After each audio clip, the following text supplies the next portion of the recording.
नमस्ते प्रणाम। हम आप लोग के बीच देवी गीत लेके आइल बानी। अच्छा लगी तो लाइक और कमेंट और शेयर जरूर करब और कमेंट में बताइब कि हमार देवी गीत कैसन लागल।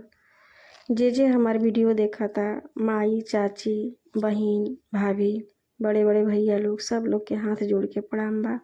आई हम देवी गीत सुनावतानी। फूल के से जड़िया पे सुतेली देवी मैया हो, मलिनिया दाबेना। फूल के से जड़िया पे सुतेली देवी मैया हो, मलिनिया दाबेना। मैया के कोमल चरनिया हो, मलिनिया दाबेना। मैया के कोमल चरनिया हो, मलिनिया दाबेना। फूल के से जड़िया पे सुतेली देवी मैया हो, मलिनिया दाबेना हो, मलिनिया दाबेना। मैया के कोमल चरनिया हो, मलिनिया दाबेना। मैया के कोमल चरनिया हो, मलिनिया दाबेना।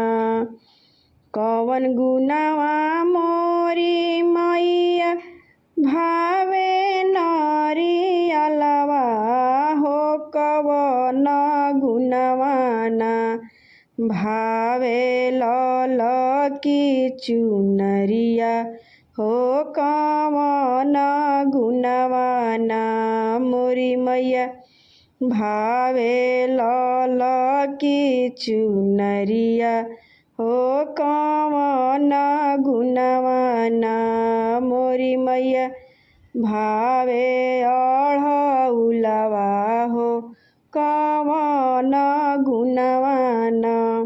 कवन गुनावा भावे मैया सेंदूरा टिकुलिया हो, कवन गुनावा ना मोरी मैया धरिया दहेड़िया हो, कवन गुनावा ना मैया मोरी धरिया दहेड़िया हो, कवन गुनावा ना।